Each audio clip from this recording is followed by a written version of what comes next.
Hi everyone. You've been quiet since the season finished, Jane. I've not seen a blog since the Peterborough game. What have you been up to? Well, I've actually been busier than ever, Lee. I've been working on the Blackpool Fanzine. I remember that. Can you remember what it's called now? Yes, I can. It's called Now That's What I Call Progress. For those of our viewers who don't know, could you explain what a fanzine is? Yes, I can. I have some examples here too.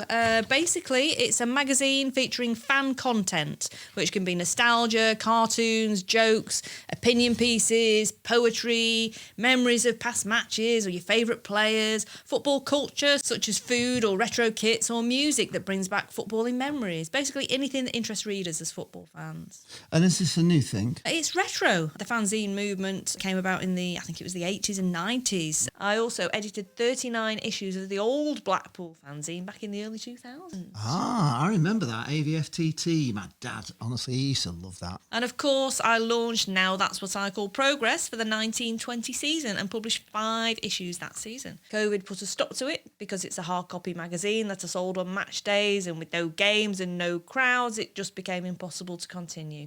Even when the football came back, I wasn't sure it wouldn't stop again or how people would feel about handling magazines and money. So I held off for a bit, but it's time to relaunch it again now. Have you got some examples of articles? In issue 1, there was a theme asking Blackpool fans what they'd been up to during the boycott. Phil wrote about losing his routine and not seeing friends or family who he used to see when he came over on match days for home games. Hearts and Bruges Seasider adopted their local team, Maidstone United. And I wrote about my breakdown, which arose through not being able to go to the football or write about it for fear of being sued. In issue 2, there's articles on Blackpool under 18s and Blackpool Reserves, who I understand are coming back for the coming season. Yep. And some programme covers from the 1930s. There's also a beautiful piece in here about what it was like supporting Blackpool in the 40s and 50s.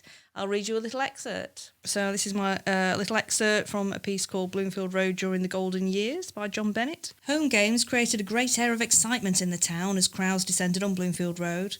Only the very well-to-do owned a car, so transport to the ground would mainly be by public transport, with many extra buses being laid on. Hundreds would travel by bicycle, which could be left in the backyards of the houses in Henry Street for 1 penny. A nice little earner for local residents. Apart from the sights and sounds, it was also possible to tell that you were nearing the ground by pungent smells from the gasworks on Rigby Road and the steam engine sheds near the Cop End. Hawkers worked the queues, selling a wide range of goods from rosettes to cough candy. The most famous was the Blade King, a dapper, smartly dressed small chap who wore a brown bowler hat. He did a roaring trade selling Gillette razor blades and would pay to go in to continue business at half-time. Programmes cost a penny. Today's collectors will cringe to hear that after games the ground will be littered with programmes which have been thrown away. In issue 3, there's some photos of the old Bloomfield Road and a quiz on the playoffs.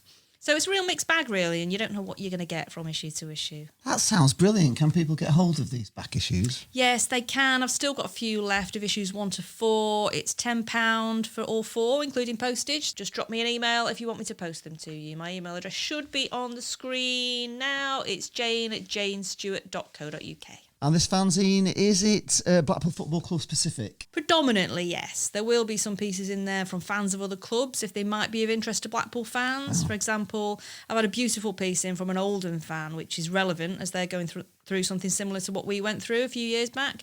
And I just wanted to help raise awareness of that and how Blackpool fans can help out our friends at Oldham. This all sounds great. So how can people get their hands on this fanzine? Well, I'm taking subscriptions for the season, so people can have the fanzine posted out to them so they don't miss a copy. It's £15 for the season, including postage. And how many issues is that for? That is for 4 issues. You can pay via my website, www.janestewart.co.uk, by pressing the big tangerine button on the homepage. Or you can pay it via PayPal if you prefer, using the friends and family option and my email address as the recipient, which is jane@janestewart.co.uk. And how much was it again? It's £15 for the season, and I'll need an address to post it to, so please also just drop me an email confirming your postal address. Again, that's jane@janestewart.co.uk. And you do sell copies at the matches too, don't you? Yes, I do. I'll be at every match and will always have copies on me. You'll find me standing outside the old Number 1 club on Bloomfield Road, which I understand is now an arcade club, which is very exciting. It's a retro arcade club. Yes, Can't wait to go there.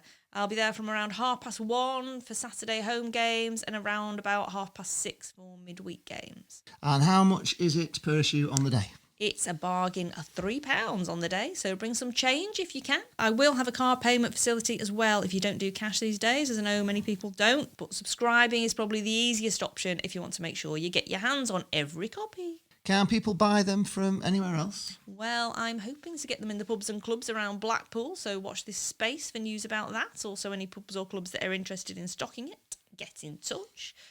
I've also been contacted by football booksellers who wants to stock the fanzine, so again, watch this space. Also, I would love some help with match day sales before home games, so because there's only me and I can only cover one spot, so if anyone would like to help and earn a few quid on a match day because times is hard, please do get in touch. You'll need to be an active salesperson and not be afraid to shout out and get your fanzine under people's noses. I don't know why I went Cockney there. So just get the fanzine under people's noses while they're walking past so they know who you are and what you're selling. Also, if you have a story to tell or photos or artwork to share, I would love to hear from you and maybe you could be in a future issue. And can people advertise in the fanzine? Oh yes, if you've got a business that will appeal to readers, we can run an ad for you inside the front or back cover. The zine won't be overrun with ads, so there's only limited spaces available here.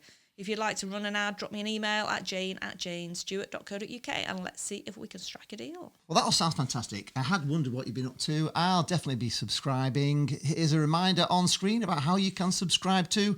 Also, do look out for Jane on a match day next season. I'll be around too, so do come and say hello and buy a fanzine while you're there. Good luck with the fanzine, Jane. Thank you. I know you've been working really hard to put it all together, and I'm sure it will be a brilliant read. It's already shaping up to be. And please do get your subs in, and I look forward to seeing you all again next season. What's the fanzine called again? It's called Now That's What I Call Progress. Now that is what I call progress. You actually remember the name. Uh-huh. I'll have to show the outtakes from the video before at the end for people to see how Jane couldn't remember the name the first time we did this. So if people want to get in touch with you, they will get... You're on Twitter? Yes, on Twitter, Progress... There's a Facebook account, which if you search for... Now that's what I call progress. I can't remember what it's called. And on Facebook, if you search for... Now that's what I call progress, which is what a fanzine is. What? I remember the name! That we're bringing out for the new season is a brand new fanzine. It's not View from the Tower. It's going to be called... What's it called? Now that's what I call progress, I do believe. Can we do that bit again? And if you search on Facebook for Now That's What I...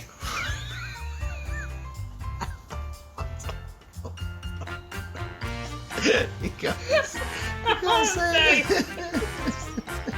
I need to have it written down. I can't say it. She's designed it. She can't remember what it's called. If you wish to order the fanzine via PayPal, log into your PayPal account, click on Send Money, key in Jane at janestewart.co.uk, enter the amount, £15, and then just select the Send to a Friend or to a Family option, which is just there.